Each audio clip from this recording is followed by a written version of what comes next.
branching down. Okay, there's no more, the ground is so high, nothing runs off. It runs off in the street, yeah, to a building. Okay, I think we'll get started. Our main topic today is going to be on the Pyle negative and slide scanner, and I'll be giving the presentation. My name is Tom Kreuzer. Before we get to the main topic, we've got a few things to cover for the club. Our future meeting, our next meeting is June 22nd in the Baltic Room, Friday. And that'll be by Paul Ebert, our membership secretary, is going to be talking about, what is it, Venmo and Zelle, money transfers, and he'll explain how you can use them, how they work, and how secure they are. So there are ways to transfer money. If you have millennial friends or that, a lot of them don't even carry cash anymore. You can just pay, split, do anything you want with it. Next MaxSig meeting is actually tomorrow, or it shouldn't say Wednesday, it should say tomorrow, Friday. It's Friday, May 25th. So tomorrow is the MaxSig meeting.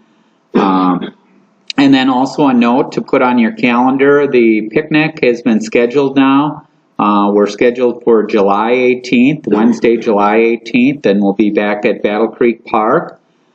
Details and sign up will follow in June there, but you can put it on your calendar for July 18th there. And it looks like we probably won't have a July general meeting then also. This is some pictures from last year at the picnic, so if you didn't attend, I'd highly recommend it. We had a real good turnout there. Plenty of burgers and brats and veggie burgers, and the facilities worked out real nice there, so make sure and join us if you haven't joined us before. And this motley crew down here, this is a board here, so we've got Stan and Mike Griffin, who's our treasurer, and MaxSig, and we had our helper there, Jim, and there's myself, Tom, and we've got Jim, our president, and we've got Linda, our vice president, and Paul, our membership secretary there. Join us. What's that? You can join us. Join us. We're always looking for more. So the only person, no, Andrew wasn't in there, was he? There for Yeah, I guess Andrew had to leave. That's right, because I recall seeing him, but yeah, he did leave early there. The only one is our communication coordinator, Andrew Petrucci, who isn't in the picture there. Members, old and new, if you're looking to pay your dues, you can see Paul, and Paul will take your money there, or if you want to send it by Zelle or PayPal, we take just about anything there. Also a reminder, if you are changing your emails, to notify Paul or myself or somebody there, because that's the way we send out the meeting notices and keep in touch. If you do have any suggestions for topics, you can email your topics or talk to any of the board members. We're always looking for volunteers to present on hardware or software that they're using. Could be something at work, could be something at home.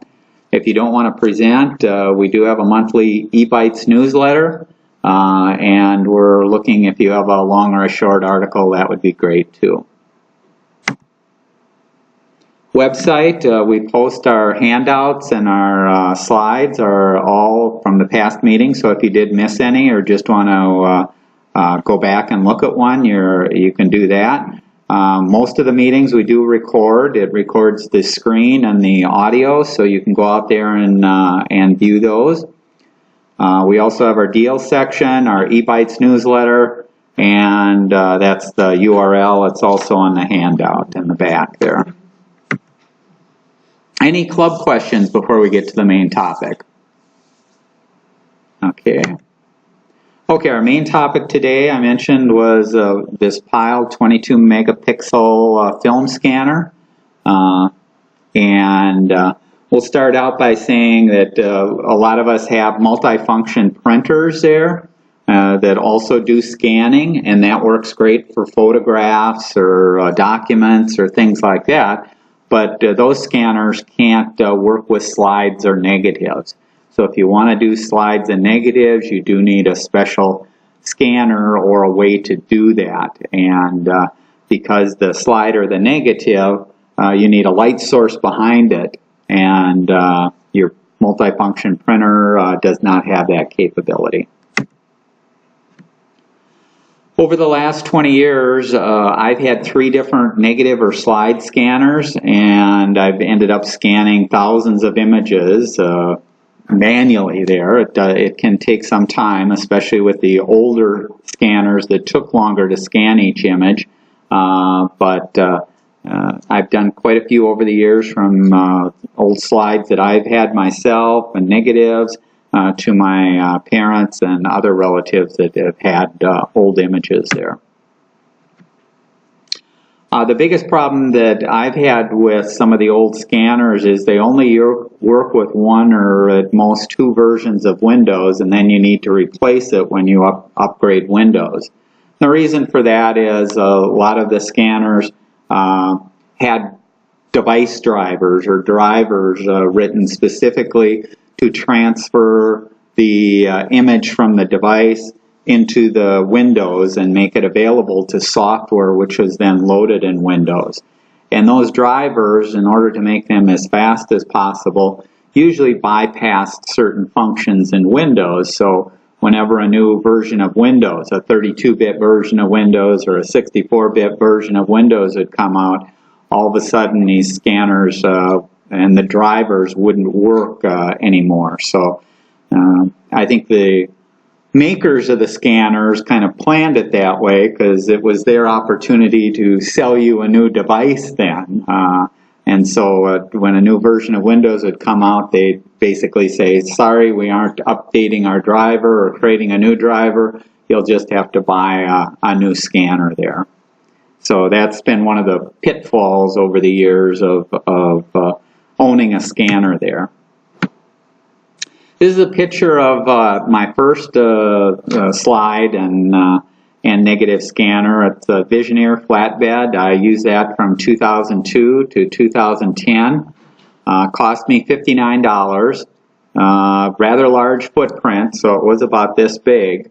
You know, it was because that takes a legal sheet of paper in there, and was very slow. You know, it had in the hood here, or in this lid here, there was a light source, and the light would show through this particular area if you were scanning slides or negatives.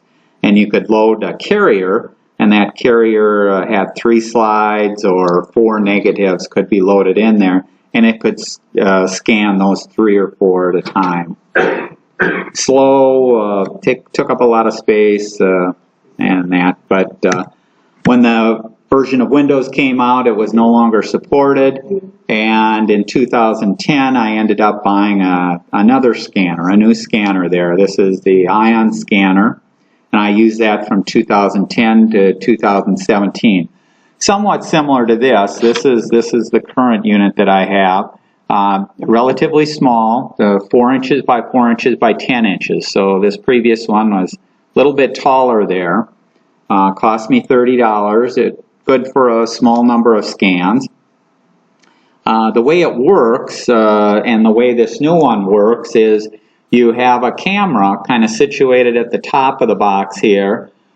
The slides in that go in the bottom, slide in the bottom, and then there's a light source underneath here. So the light shines through here, camera picks it up, camera takes a picture. They're relatively simple in that, no moving parts in there at all. Very fast, because it's essentially just like your camera taking a picture there. It did require a USB cord and a software that was loaded into the PC. And when you loaded the software into the PC, the drivers and that were loaded in there. Has no preview on the unit itself. You'd preview it on the PC and that. But it was nice. It worked there. The slide holders and the negative holders that you have here, you'd load your slides in here or your negatives, and you couldn't continuously feed. So if you were done with the slides that you were scanning, you had to pop it open, put in the new slides, and then slide it back in. So it was a little bit slower than what I currently have. But when Windows 10 came along, again, the driver for my old scanner no longer worked, and so I had to look for a new one to replace it. And the new one that I replaced it with is this Pyle negative and slide scanner. And I purchased this in last November 2017. Cost $89 on eBay. There's a number of different models or very similar models to something like this. So the manufacturer, they're made in China, different names, different manufacturers, but a lot of them will have all the exact same functions and features there. This one, like I mentioned, is relatively small. So it's about 3.5 by 3.5 and 4 inches tall. So it's kind of nice, doesn't take up a whole lot of space next to your computer, or if you're storing it in a drawer or somewhere, it doesn't take a lot of space there. It does 14 megapixel with 22 megapixel interpolation. So the camera in here is a higher quality than my previous one, so that's nice. The other thing is it has an LCD display. So there's a display that'll preview what the image that you're scanning is. So it lets you see and adjust the film strip and stuff like that. Because in this particular case, these adapters let you push through the film or push through the slides, so you don't have to take them out, mount them in, and move that, and then do another one. You can kind of go bang, bang, bang, bang, bang, and you can do it. The other thing that I liked about this particular unit, or the most popular thing that I liked about it, was it's self-contained, meaning there is no PC or PC software needed. So, yes? If you put your negative slide view, do you see a positive in it? Or? Yes, you do. It'll take the negatives and turn it into a positive. There's a menu on the system. We'll talk a little bit about that, where you tell it I'm doing negatives or I'm doing slides, but it automatically does all the adjustments and that it's doing there. Okay. Self-contained, no software at all that you load on the PC. So there isn't any DVD or any software to download or any drivers to deal with. And so it's kind of nice there. I do have this plugged into my PC, but I have it plugged in for power, a USB cable to get power to it. Otherwise, I could use the adapter and plug the USB into the adapter and then this into the wall. The other thing that this USB can be used for is I can plug it in and I can make this device look like a flash drive or a memory card. And so I don't have to take out, you'll see here there's a memory card in the back here that you can store your pictures that you're capturing on the memory card. And if you didn't want to connect it to a PC, all you'd have to do is pop this out, pop this into your computer, and you could copy the images that way too. But if you do have this plugged into a PC, this will look like a flash drive, and you'll see in the demo, we'll just copy the photos off of here onto the hard drive here. So it's kind of nice there.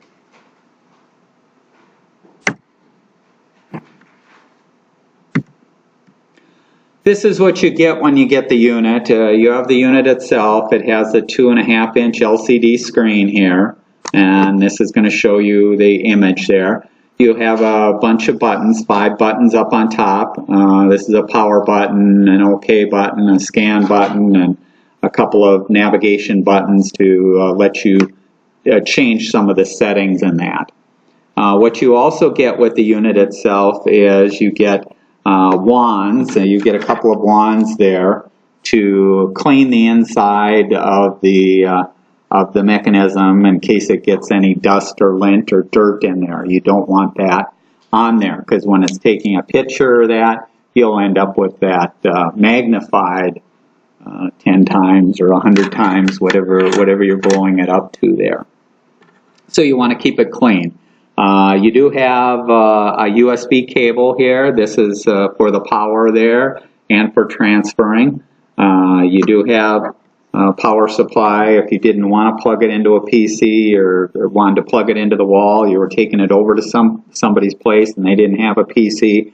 You can plug this into the wall and you can scan in the images that way.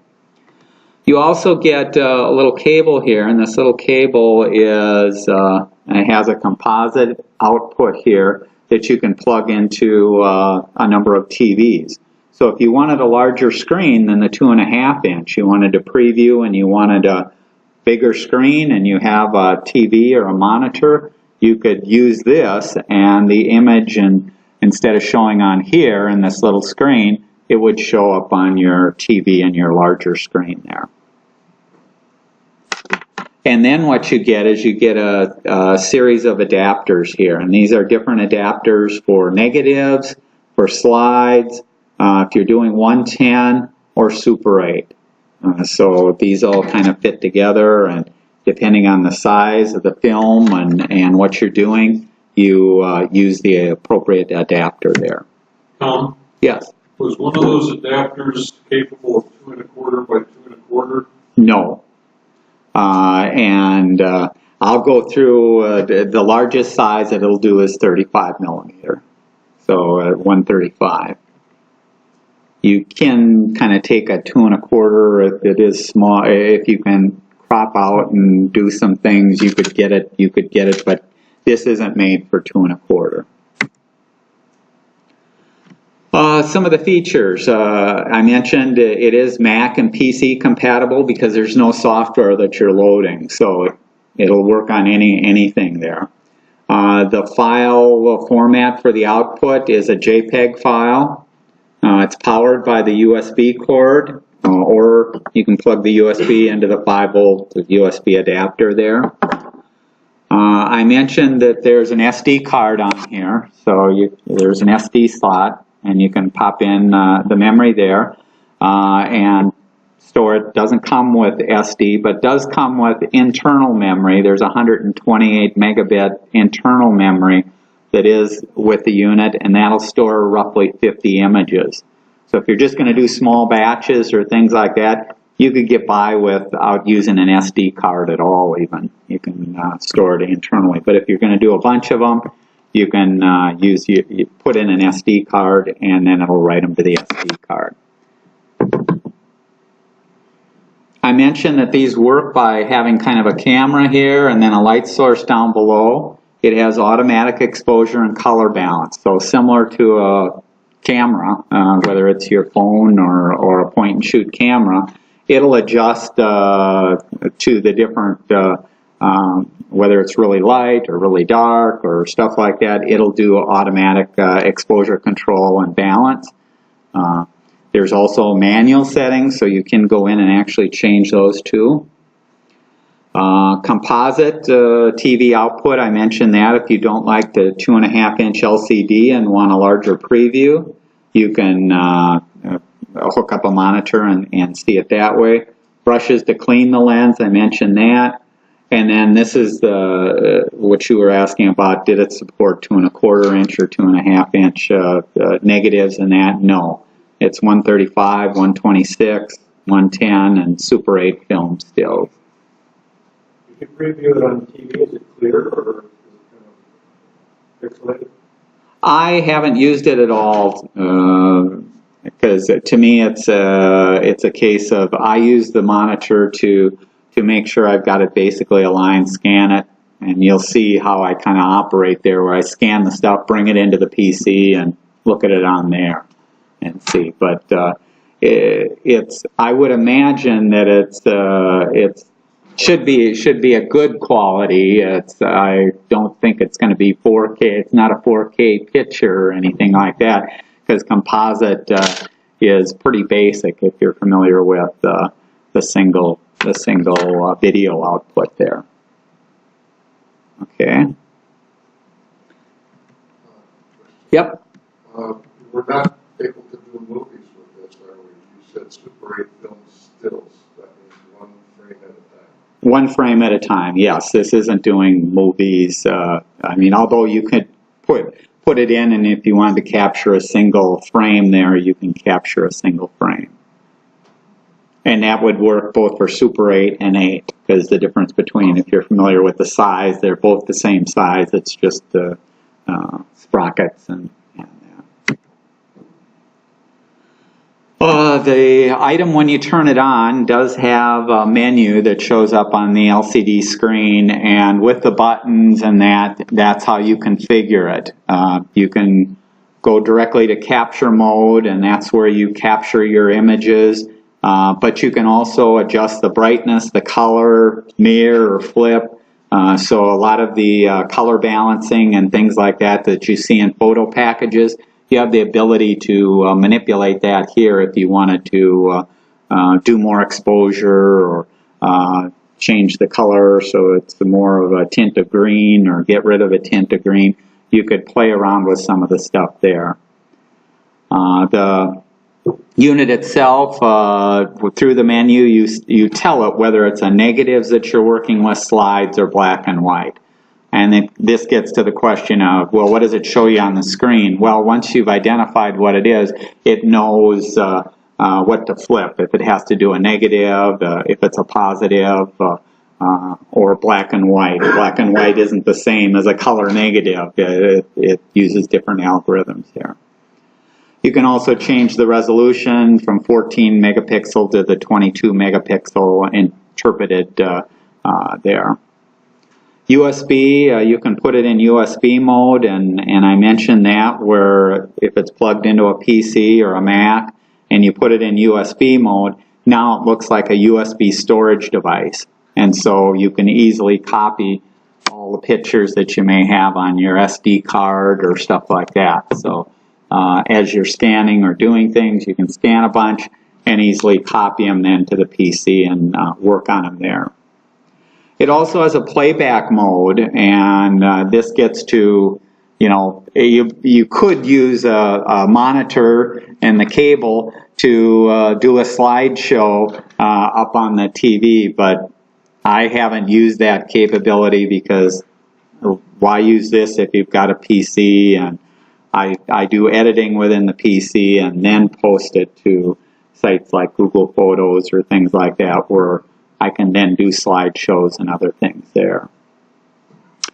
It also supports multiple languages, so you can set the language through the menus there. Okay, now we'll go in and do a little demo, and the demo I'll show you how to scan color negatives, black and white negatives, slides, and Super 8. Now when I show it, again, I'll try and use a little camera up here, but if you do want to see more of it, you're certainly welcome to come up, or after we're done, you can come up and see also, but I'll try and show as much as I can of the unit here. So what I'm first going to do is let's go out of here. Let's see if we can. I'm going to find the negative. There's a negative adapter, and I pop the negative adapter in here. Now let's see if I can show this. Let's see. Well, let's turn it on first.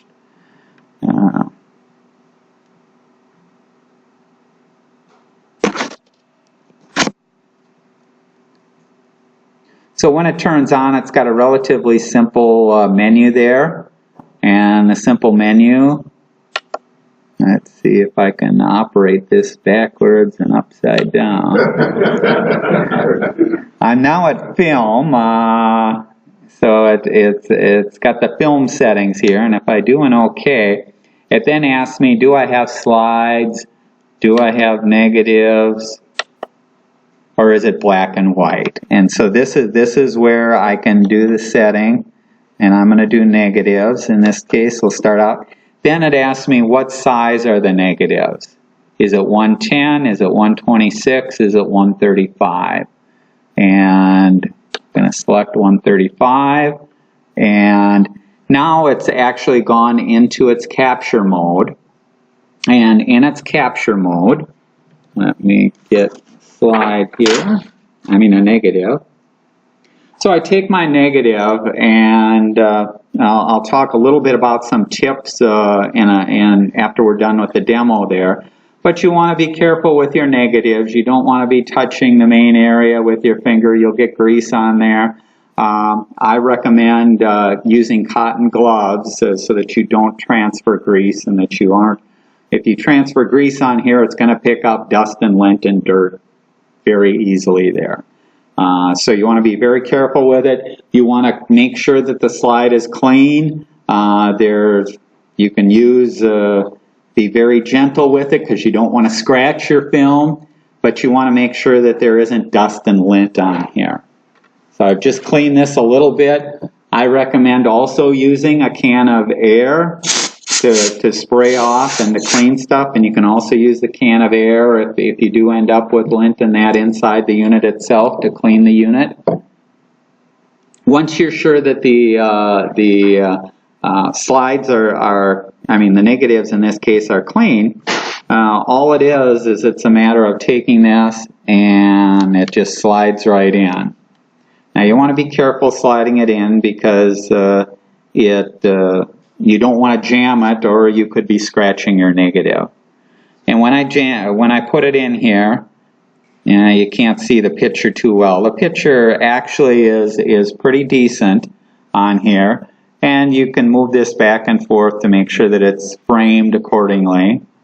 Once it's framed the way that you want it, to actually scan this, I push one button, and then a little menu shows up on here that lets me do a few things, but you just have to hit OK to save it. And that's it. It's done, and it's showing me up in this corner too on this memory card. I have one image on here, and I could take 535 more images on this SD card. So now I can move it to the next one. I move it to the next slide, or the next negative there. Get that framed the way that I like it.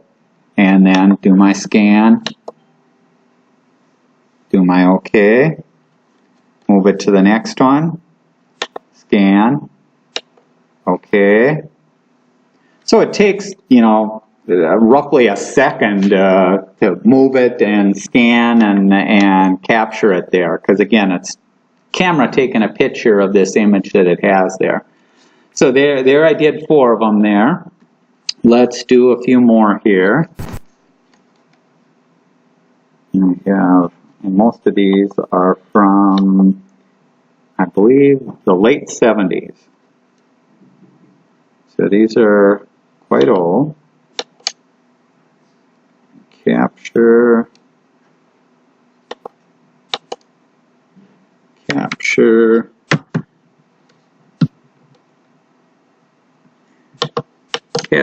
So it just takes a few seconds. Again, you'll want to make sure it's clean and that, because you don't want dust or dirt there.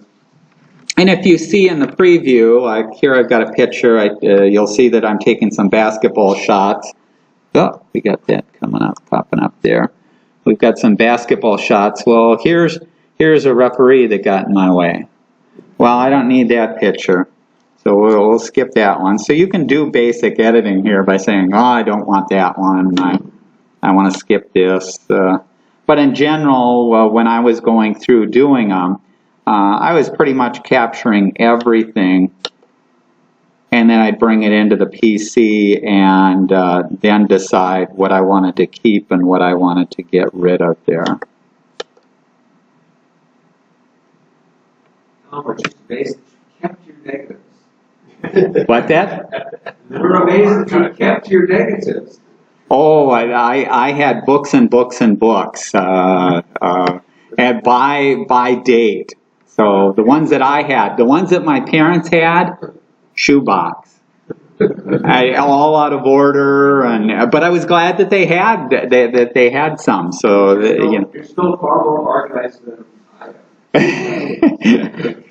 Once you've got this the way that you want it, or have scanned in a bunch. Like in this case, we scanned in, I think, 11 of them there. I can go to the menu on here. Yeah, trust me. I go to menu. And then there's a USB connection. And I'll click OK here. And you can hear the little, my computer recognized that a USB device was hooked up, and it's giving, I'm opening up File Manager here. Let's open up File Manager. There's the images that I just captured. You can see there are about 1.5 meg a piece there, JPEG files. We'll take it, I'm going to copy these to my hard drive, and I'm going to put them in, where are we here? Black and white, slides, black and white. Where did my color?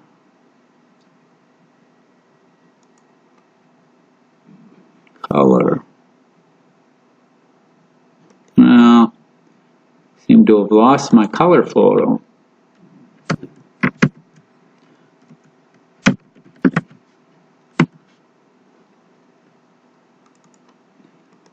I'm going to paste them in here. And so it just pasted in the negatives that I just put in there. Now what I'm going to do is I'm going to go into a package of Picasa. I've demoed that before, but it lets me look at those. So here's our folder of our color pictures there, and we can bring up those photos then. So this is one of the photos. There's obviously a little sun action going on here. Let's go to that. But you can see grain-wise, the quality, the 22 megapixel is pretty good there. The thing that you have to be careful of again is, let's take a look here and see, you know, like there's a speck of dust, there's a speck of dust, you know.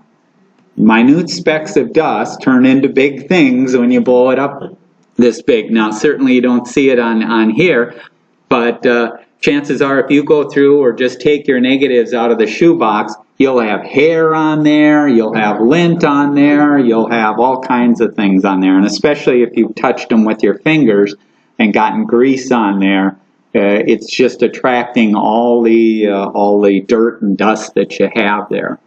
Can you adjust the color? It seems both green. Yeah, I mean, with any package, and you can see down here that this is tinted towards that side there. I can change the colors. I can do retouching actually to get rid of some minor blemishes. You know, so here's, and you can take a look on my screen. What you're seeing up here is the display there. You're better off on some of the monitors to look on the monitors. If you can see the monitor to see, they would show a better quality than what you're seeing up here. Yeah, these monitors, I guess I'm the one who sees those two monitors. It's only the ones in back there. But the monitors show more, or you can take a look up here after you can see the color in that.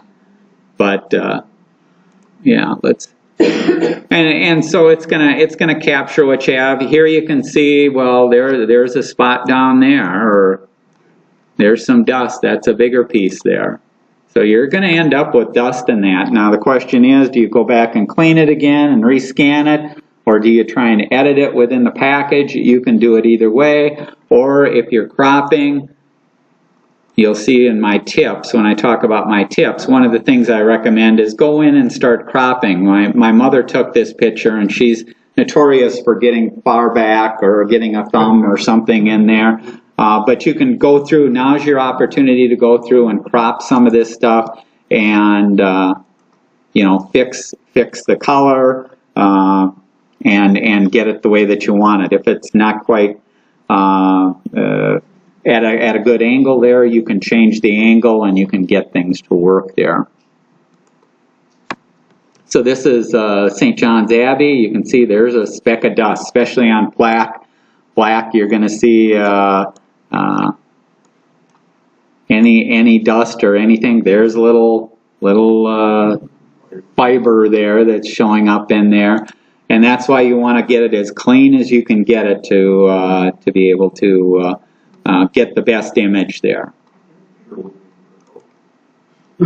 And here's some basketball. I was the photo editor at St. John's, and then I also did work for the St. Cloud Times. So I take sports photos and sell them to them and that. Some others. There's little number 5. That's Pat McKenzie. For those that are Green Bay Packer fans, he's the orthopedic doctor for the Green Bay Packers now. So after he got his medical degree and went on to work for the Packers there. This is, for those that are familiar, this is Frank Wacholorowicz. They used to call him Frankie Alphabet because of his name. He holds the record in the state of Minnesota, collegiate record for the most points scored in a career. He had a tryout with the Boston Celtics, and Larry Bird was in the tryout. Larry Bird made it. Frank didn't make it. Frank's a correctional officer in St. Cloud.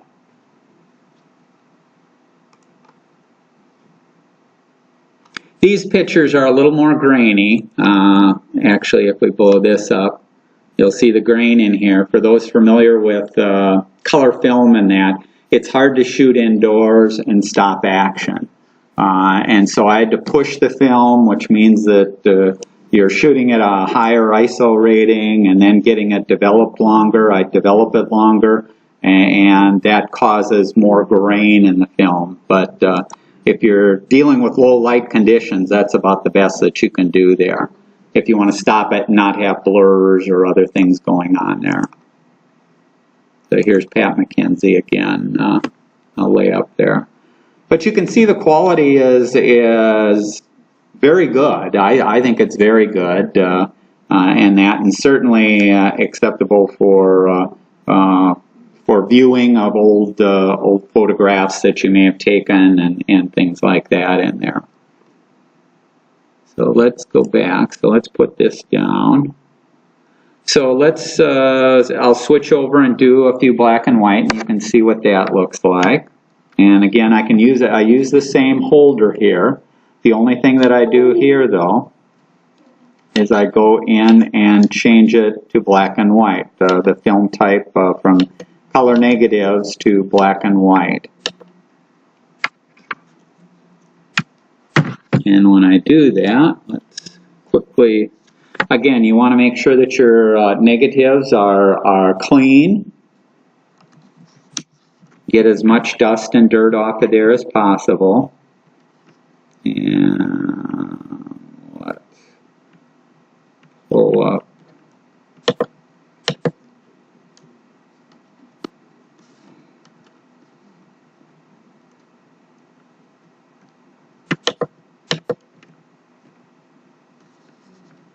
Let's see here.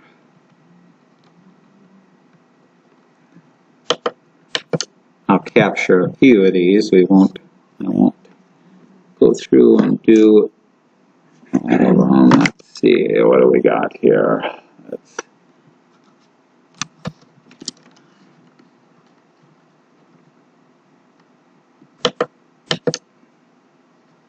But you can see the actual capture itself, like I say, once you get the film clean and in the unit, it's literally taking a second or so to actually do the scan and to put it on the SD card. And let's see.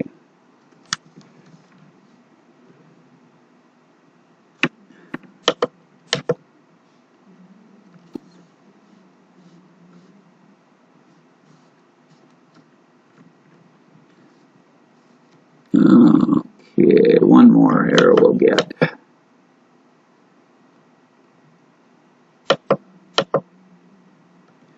Okay, once I've got it in the mode, we'll put it back in USB mode.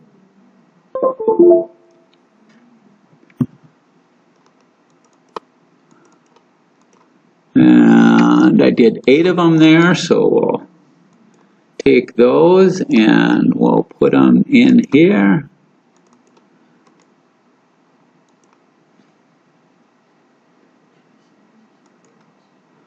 And let's go back and find. So here's the black and white. Now we switch to football there. That's John Gallardi with 83 is Mike Grant.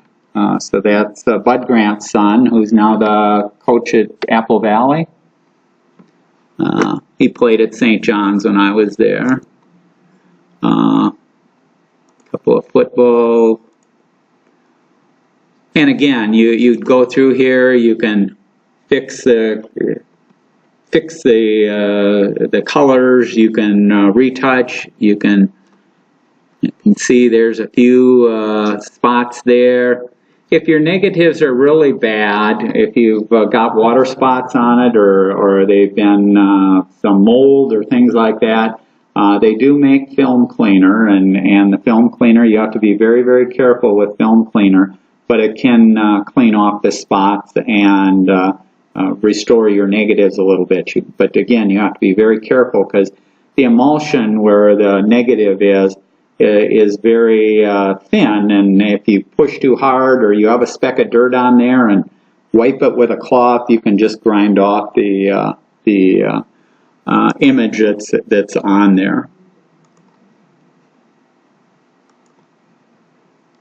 This is at St. John's race between different groups there, water race and the Sagatagan, if you're familiar with that. And again, you'd rotate your pictures, you'd get them the way that you'd want it. There's Frankie.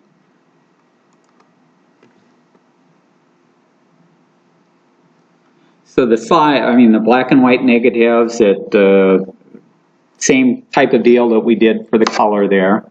Let's, I'll quickly do a few others here.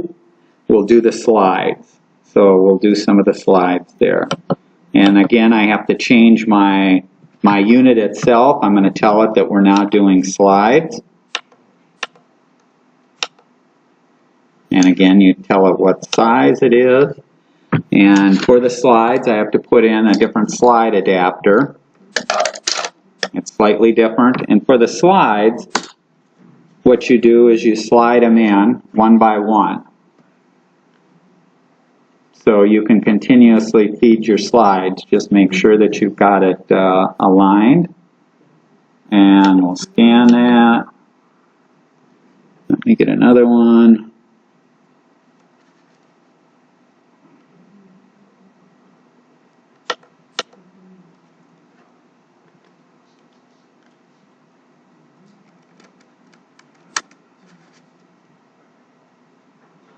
Scan.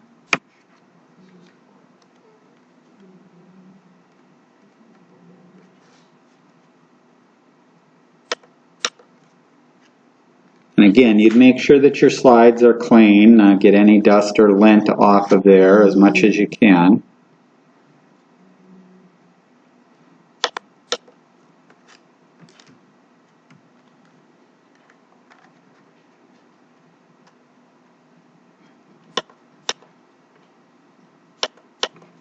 Okay, I think we've got enough. Now we'll go back to our menu here and connect to our PC.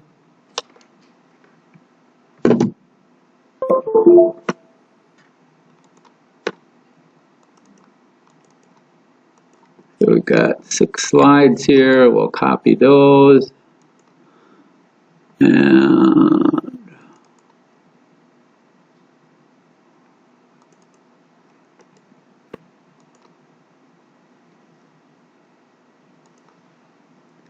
So now we've got some slides. And here we've got some football ones. But again, you can see, see there's a little culprit, a little fiber there in the slide. You don't see it until you start blowing things up. But if you haven't cleaned the slides and made very careful there, it's easy for them to be full of bad things there. Here's another football. There's John Gallardi. We can do color rebalancing, so we can do our corrections. We can fix our things there. There's a monk out on the lake there. Another one. We can sunset.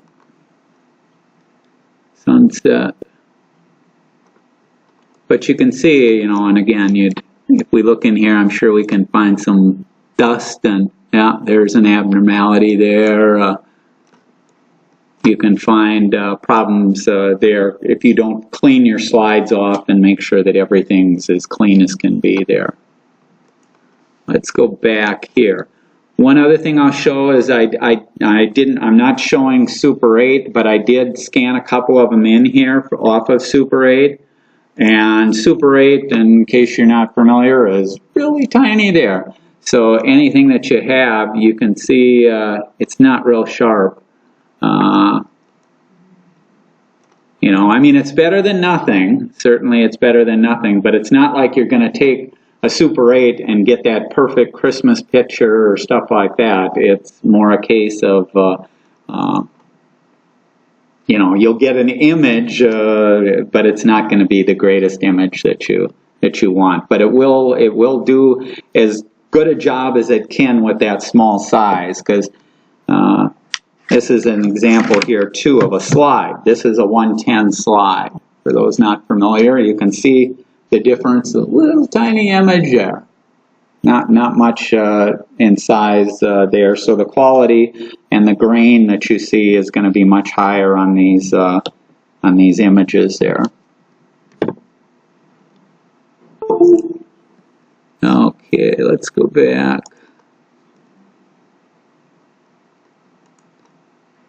So that was the demo there. My experience, sometimes the negatives, if you haven't stored them, I would store all my negatives. Paul was asking about negatives.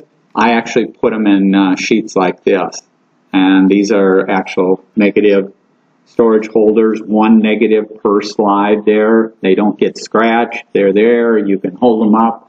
You can print out contact sheets. You can do stuff with it in there. And that's how I had all of my negatives were stored in these, which kept them flat. But if you haven't, the negatives can curl and they don't feed through. It can be a little harder to feed them through, or they may catch a little. So it can be a little more challenging to get some of them. I mentioned here, be very careful sliding negatives so that you don't scratch the negatives.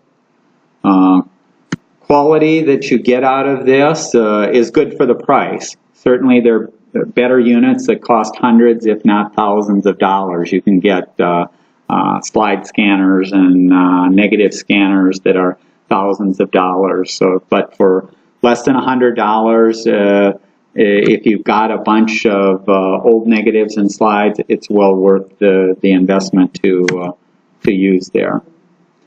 I mentioned here that Ektachrome was a type of film that Kodak sold back in the 60s, and Ektachrome is a very unstable film, and so the color tinting that you get and actual spots on some of the slides and things like that, those can be hard to correct if you can correct it at all.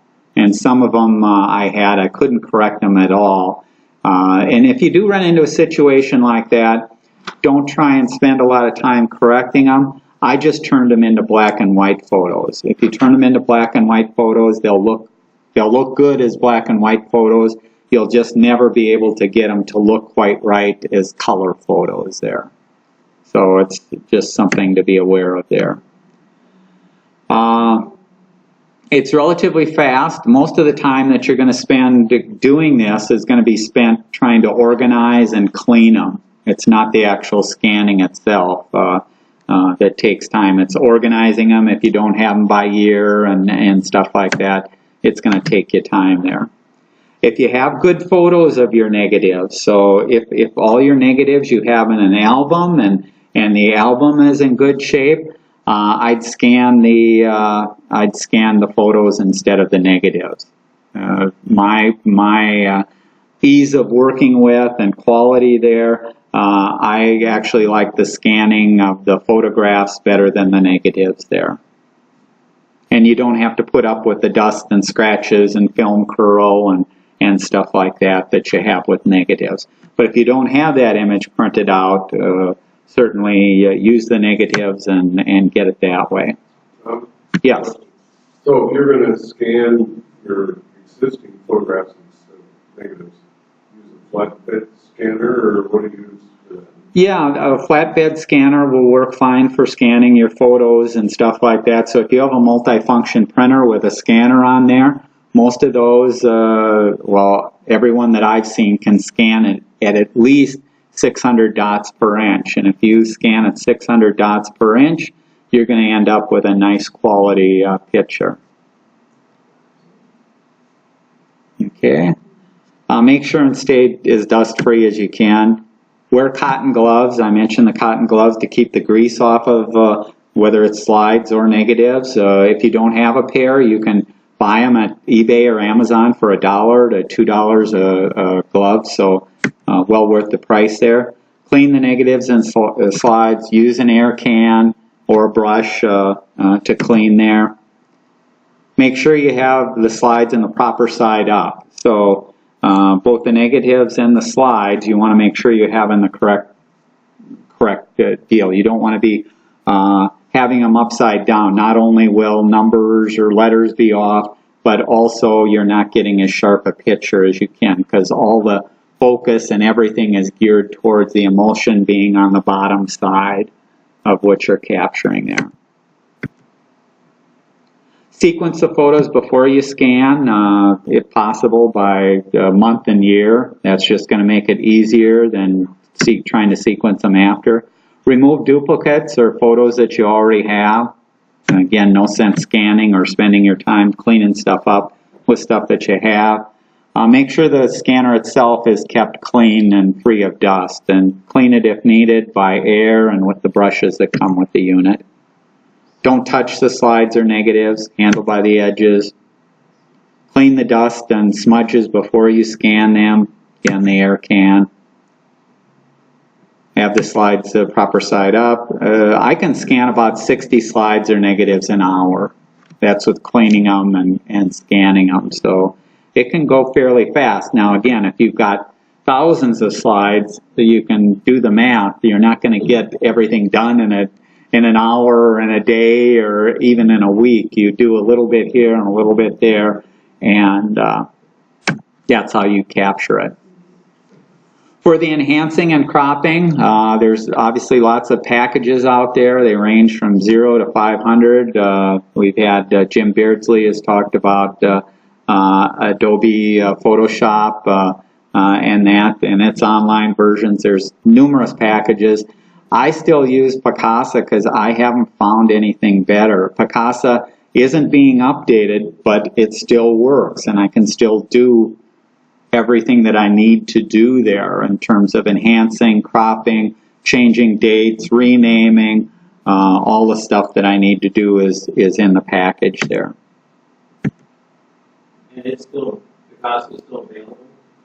Yeah, you can find it. I mean, if you go out to the Adobe site, I don't believe you'll find it out there, because Adobe is going to say use Google Photos, do everything online, don't use the local. But if you go out to like CNET or PC Magazine downloads or that, the Picasa is still out there. The version, I think it's, I don't know what it is now, 4 years old or something like that. 3 or 4 years it hasn't been updated. And just recently, the ability from Picasa to upload to Google Photos has been turned off, so you can't upload from Picasa to Google Photos.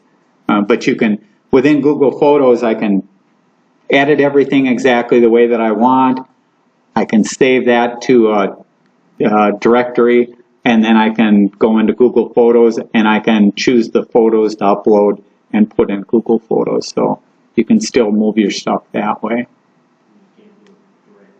Can't go directly. The link, even though it's Picasa still has the button that says Google Photos or whatever, it doesn't work. They've turned it off.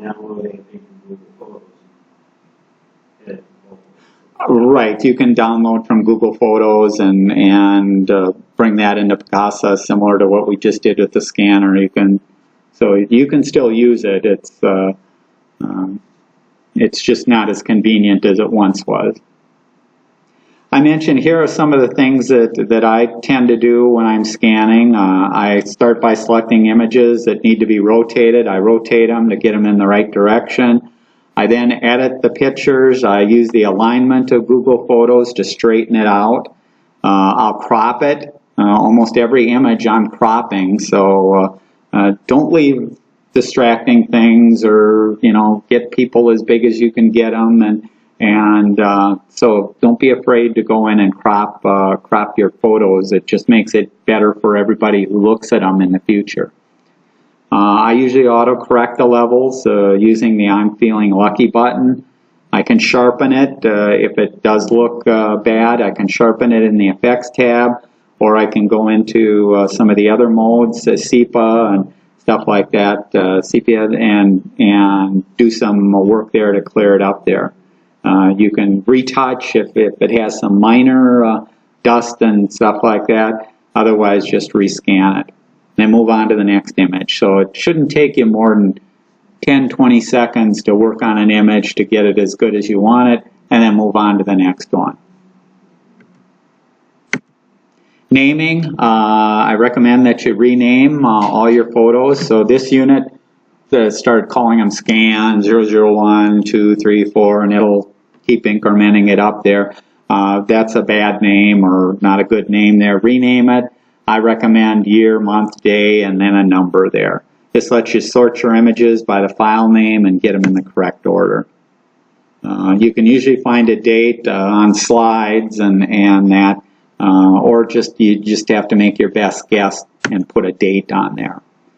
Also, when you put a date there, you'll want to change the date on the photo. By default, these images that I just captured, if I uploaded them to Google Photos, they're going to look like I shot them today, because today's when that image was created. So you want to go into a photo package, or Google Photos even will let you do it. You'll want to change the photo date. So if this was from 1975, go in and set the date to 1975 so it shows up in your albums in the correct date out there, and lets you organize there. And you do need that, especially when you've got hundreds and thousands of images and you're combining images from multiple relatives and everybody else. You can then take those images and you can put them in folders by year or trip or event. Try to keep the number of images to 500 or less, and use meaningful names.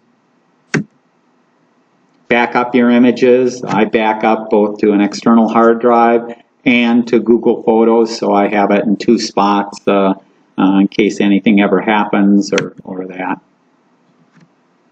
Any questions?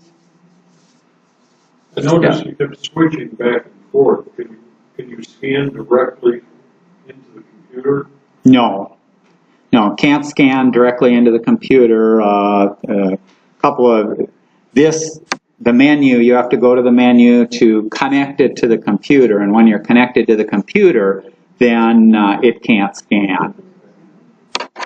So you're either scanning or using it as that. And again, you wouldn't have to have it connected to the computer. You could take out the SD card, and similar to cameras or anything else, you just copy it off of that onto the computer there. Other questions, comments? If you've got slides, there's no time like the present. The longer that you put it off, the quality goes down or things like that. So you know, there's no time like the present to go through and scan them, make them available to people, share it on Google Photos with friends, family, neighbors, relatives. You know, again, chances are everybody's got them, whether they're from the 50s, 60s, 70s, 80s, 90s. You've all got slides, you've all got negatives or photos that you may not have anywhere else. And once I've scanned them in, actually I've gotten rid of my negatives. So I know a number of people, oh, you got to keep it because the quality, you know, may be better 5 years from now or that. No, I mean, the quality that I'm getting right now is acceptable for what those photos are, you know, which is a little reminder of that point in time. And on a big screen, they look fine. So, you know, do I want to keep it? Well, no, it's just something else to keep. And I was the same way with the photographs. So like my parents' albums and stuff like that, we got rid of all those albums after they were scanned.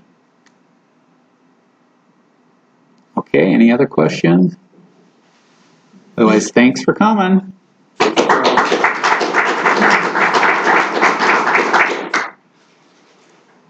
You're welcome to come up and take a look there and try anything if you want.